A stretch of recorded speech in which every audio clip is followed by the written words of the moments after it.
তো বন্ধুরা এখন আপাতত আমরা তিল বাড়িয়ে দাঁড়িয়ে আছি। ওখানে যদি একটু হাই করে দাও। তো ওইখান থেকে একটা ছবি তোলার জন্য আমরা ওয়েট করছি।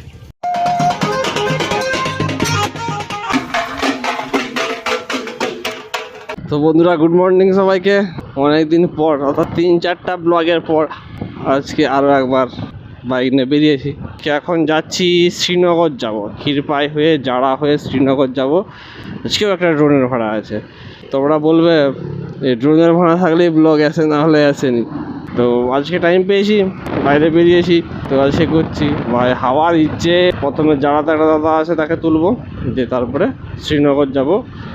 বেশিক্ষণের যদি বাইকে শ্যুট নেই, বিয়ে বাড়িও নয়, অন্নপ্রাশন বাড়িও নয়, আদার্স অন্য কিছু প্রোগ্রাম নয়। আজকের প্রোগ্রামটা হচ্ছে একটা মন্দির প্রতিষ্ঠা হবে, সেখানের ভিডিও করতে হবে। কি হবে কি না হবে সেটা সেখানে না গিয়ে বলতে পারবো না। তো এখন আছি ঘাটাল চন্দ্রকোনা রোডে, আর একটু বাদেই কিন্তু ক্ষীরপাই ঢুকবো। দিয়ে ক্ষীরপাই থেকে আরামবাগ রোড ডান দিকে চলে যাব, সেটা তোমরা অবশ্যই দেখতে হবে। তো কন্টিনিউ দেখতে থাকো। হ্যালো, কোথায়? এই সেই ক্ষীরপাইয়ের ধাবাগুলোর কাছে। ক্ষীরপাই ঢুকিনি এখনো। ঠিক আছে, তুমি দাঁড়াও, রাস্তা আমি যাচ্ছি। যে দাদারা দাঁড়িয়ে আছে দাঁড়াতে, তো সে ফোন করছিল। অ্যাকচুয়ালি ভাড়াটা খুব ইন্টারেস্টিংভাবে হয়েছে, ঠিক আছে।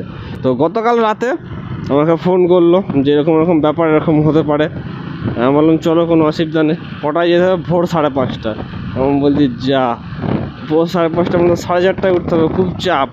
ঠিক আছে চলো, কাজের জন্য চেষ্টা তো করতেই হবে, উঠতে তো হবেই। ঠিক আছে চলো যাবো। তারা কিছুক্ষণ বাদে ফোন আসে, তখন 11:30-12টা হবে রাত্রি। তখন ফোন আসে, ওটা কোনো চাপ নেই, ওটা বিকেলে হয়ে যাবে মনে হচ্ছে, ভোরে আসতে হবে না, ওটা বিকেলে হবে। তো কোনো অসুবিধা নেই, তুমি নিশ্চিন্তে ঘুমাও, রিল্যাক্স করো। ঠিক আছে, আমি অ্যালার্ম ট্যালার্ম দিয়ে রেখেছিলাম, টোন চার্জ দিচ্ছিলাম, তো জেগেছিলাম। আমি চলো ভালো হলো, এতক্ষণ অবধি জেগেছিলাম, চার্জার দিতে আর 1 ঘন্টারে লেগে যেত, 1টারে বেজে গেল। ঠিক আছে, আমি বললাম চলো কোনো অসুবিধা নেই, খুব সুন্দর ব্যাপার, তাহলে বিকেলেই হবে। ঠিক আছে, তো নিশ্চিন্তে ঘুমিয়ে গেল। সকালবেলা ফোন করে বলছে এখনই আসতে হবে। তো ক্ষীরপাই ঢুকছি, ক্ষীরপাই ডাক বাংলো। কে কে ক্ষীরপাই শহরকে ভালোবাসা কমেন্ট করো। ভাই কদিন ভালোই বাতাস দিচ্ছে, তো বাতাসটা দিচ্ছে ভালো, গুমসানিটা নেই। নাহলে গুমসানি থাকলে এবার ঝড় বৃষ্টি হবে। বৈশাখ মাসই আসেনি এখনও, কিন্তু কাল বৈশাখী আরম্ভ হয়ে গেছে এখন থেকেই। Ding ding ding ding ding ding ding ding ding ding ding ding. একটু আমিও তাল দিয়ে দিলাম, সুদ দিয়ে দিলাম আর কি। সন্তোষী পূজা হচ্ছে।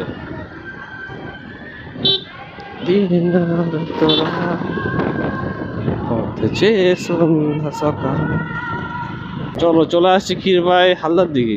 আমি যেই দিক থেকে আছি, ঘাটালের দিক থেকে যাচ্ছি, স্ট্রেট যেটা বেরিয়ে যাবে, যেদিকে আমি যাব না আজকে, সেটা হলো চন্দ্রকোনা টাউন, যেটা গড়বেতা এবং চন্দ্রকোনা রুট বেড়াচ্ছে। আমি যাব ডান দিকে আরামবাগ রোডে, রামজীবনপুর, জাড়া, শ্রীনগর, এই সাইডে।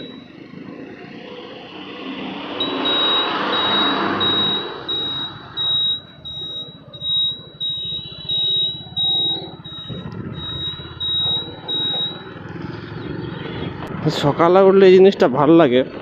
আমি তো উঠি না বেশিরভাগ দিন, কিন্তু গাড়ি চালাতে খুব সুন্দর লাগে।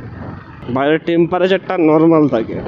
এটাই যখন রিটার্ন করবো তখন হয়তো 10টা 10:30 বাজবে, তখন অবস্থা খারাপ করে দেবে। এই যে ইটের যে সাইজগুলো দিয়ে রাস্তা করেছে, এই রাস্তাটা আমার পার্সোনালি খুব একটা পছন্দ। পিচই ভালো, ঢালাইতে তবু ঠিক আছে। এটা হয়তো কি বলে, জল টল ভিতর দিকে বেশি ঢুকে নাকি, মানে জল দাঁড়ায় না, ড্রেনেজ সিস্টেম না থাকলেও ভিতরে জল টেনে নেয়। কিন্তু প্রচুর একটু কেমন লাগে।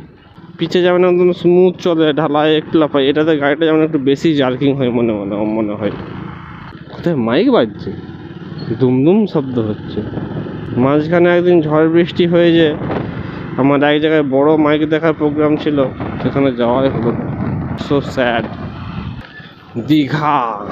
দীঘা বাস বেরিয়ে যাচ্ছে, দীঘা উঠে পড়তে হবে বাসে, দীঘা দিয়ে ঘুরে চলে আসতে হবে। কী বলো বন্ধুরা? কামারপুকুর 27 কিলোমিটার এখান থেকে, রামজীবনপুর 15 কিলোমিটার এখান থেকে। বলো হাঁড়ি কড়া বালতি কী নেবে? তো আমাকে শ্রীনগর যেতে হবে 10 কিলোমিটার। এখন শ্রীনগর শেরবাজ বলছিল লোকেশনটা।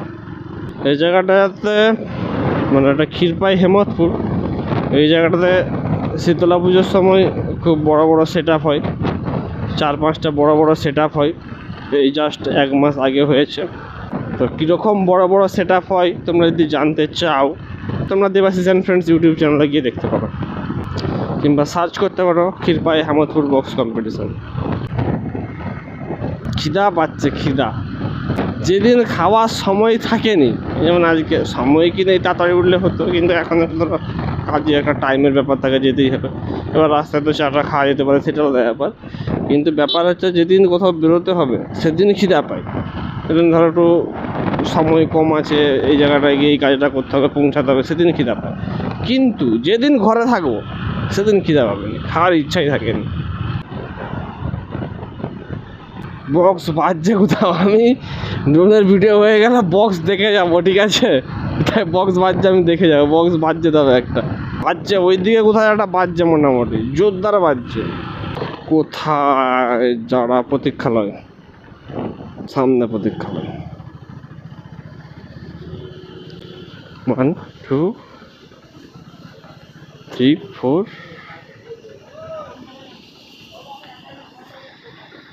প্রতীক্ষালয়, এখানে প্রতীক্ষালয়। চলো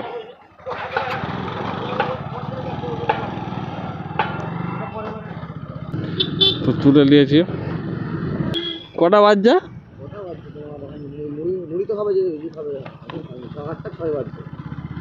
8টা 6। বেশিক্ষণ লাগেনি, 7টা 26। সকালে ভিড় নাই, তবু আমাদের এখানে কুটিয়াটা তবু হাটে একটু লরি ঢুকে গেলো, জাম হয়ে গেছে, নাহলে তো আরও 5 মিনিট আগে চলে আসতাম। উঠেছি 7টা 26-এর দিক করে বেরিয়েছি, বেশি তো টাইম লাগবে, বেড়াতেও টাইম লাগবে। আমার আবার ঘরে গাড়ি থাকেনি, গাড়ি একটু মানে কাকাদের বাড়িতে থাকা, ঘরে রাখিনি বলতে শীতকালে নিয়ে যায়, কিন্তু এখন তো কোনো ঠিক নাই, মানে একটু আল দিয়ে যেতে হয় আর কি। এবার বৃষ্টি হয়ে গেলে গাড়িটি আর বেরাবে নি, ওই তোরা গাড়ি ঘরে রাখিনি। সেদিনকে আবার হেঁটে হেঁটে আসতে হয়, গাড়ি বার করতে হয়। রাস্তা ভালো, আসতে বেশিক্ষণ টাইম লাগেনি। রোদের তাপ ধীরে ধীরে বেড়েই যাচ্ছে। সব আলু চাষ হয়েছিল, এবার নিশ্চয়ই তিল দিবে।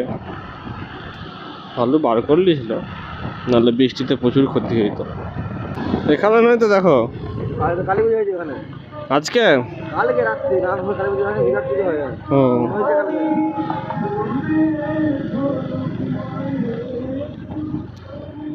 চলে এলাম শ্রীনগর। আমি বলছি কিসে ভিডিও করবো, 1080 না 4K-তে? আর এমনি কি অটো মুডে না লগ মুডে? অটো মুডে না লগ মুডে?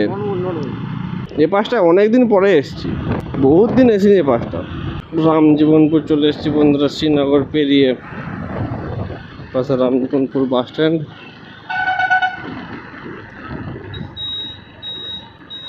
এইটা ভিতর দিক দিয়েও যাওয়া যায়, আর এটা হচ্ছে বাইপাস, ঠিক আছে? ভিতর দিক দিয়ে বাজার টাজার আছে, সেটা হয়েও সামনে গিয়ে বেরোবে, আর এই রাস্তাটাও সামনে একই। এই চা দোকানটা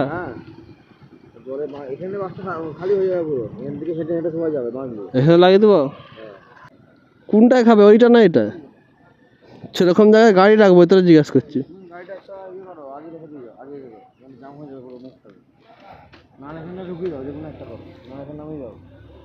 গাড়ি আমি ছাওড়ায় রেখে আসবো 10 হাত দূরে।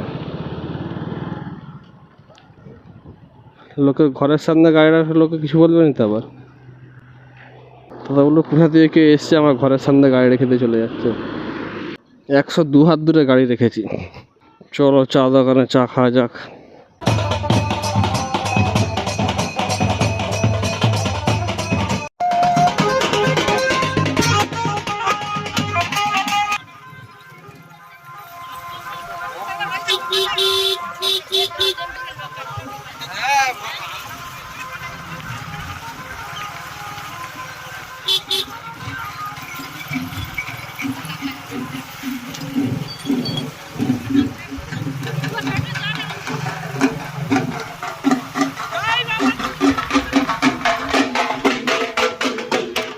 বন্ধুরা এখন আপাতত আমরা তিল বাড়িয়ে দাঁড়িয়ে আছি, আর যে জল ঢালার জন্য যে আসছে ওই দূরে আসছে দেখতে পাচ্ছ, ঠিক আছে? আমরা এখানে ভিডিও করার জন্য দাঁড়িয়ে আছি। আমার ড্রোনে শ্যুট হয়ে গেছে, যে প্রসেনজিৎ দা অঞ্জিত একটু হাই করে দাও। তোমরা দেখেছো যে বিয়ে বাড়িটা আছে, এই কুঠিয়াটে বিয়ে বাড়িটা হচ্ছিল দু ভাইয়ের, তো একসাথে কাজ করছিলাম। তো আমি যখন স্টার্টিংয়ে আসি তখন ভিডিও করে নিয়েছি, এরপর একদম মন্দিরে গিয়ে করব। আর তারপর চা খাওয়ার পর আর ভিডিও করা হয়নি, কারণ তখন বাস চলে আসছিল, তো কুইক ভিডিও করতে হতো, ড্রোন উড়াতে হতো, তাই আর ভিডিও করা হয়নি। আর যা রোদ বেরিয়েছে গো। হ্যাঁ, তাল গাছ আছে, তাল গাছটার ছায়াটা এখানটায় পড়েছে, তো সেই জন্য এখানটায় দাঁড়িয়ে আছি যাতে রোদটা না লাগে। দেখো বন্ধুরা, কতজন জল ঢালতে এসছে, পুরো গ্রামের সবাই জল ঢালবে। কত বড় লাইন দেখতে পাচ্ছি, এখান থেকে শুরু করে সে মাথা অবধি। তো বন্ধুরা, এই হচ্ছে মন্দির। এই মন্দিরে, শিব মন্দিরে জল ঢালার জন্যই সবাই জল নিয়ে আসছিল। তারপর তো জল টল ঢালা হয়ে গেছে, আর আমিও ড্রোন প্যাক করে নিয়েছি। ঠিক আছে, তো আজকের মতো এখানে কাজ শেষ হয়ে গেছে। তো আমাদের সেখানে কাজ হয়ে গেছে।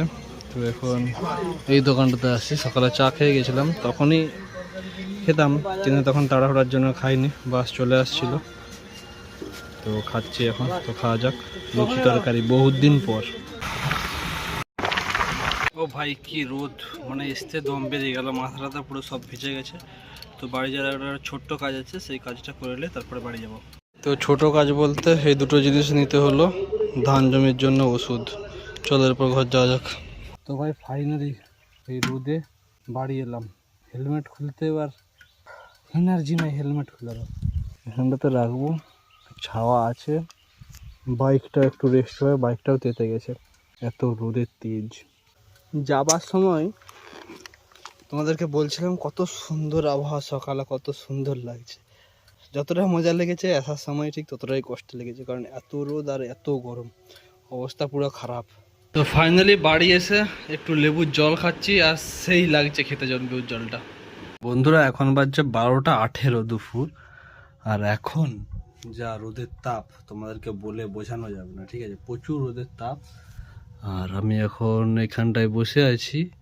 ঠিক আছে, এটা আমাদের বাড়ির সামনেই একটা ঘর আছে, এখানটাতে তক্তপোষ পাতা আছে। এখানে যখন অষ্টম পড়া হয় সেই জন্য তক্তপোষটা বার করেছিল, তারপরে আর ভিতরে ঢুকায়নি, তো এখানে পাতা আছে।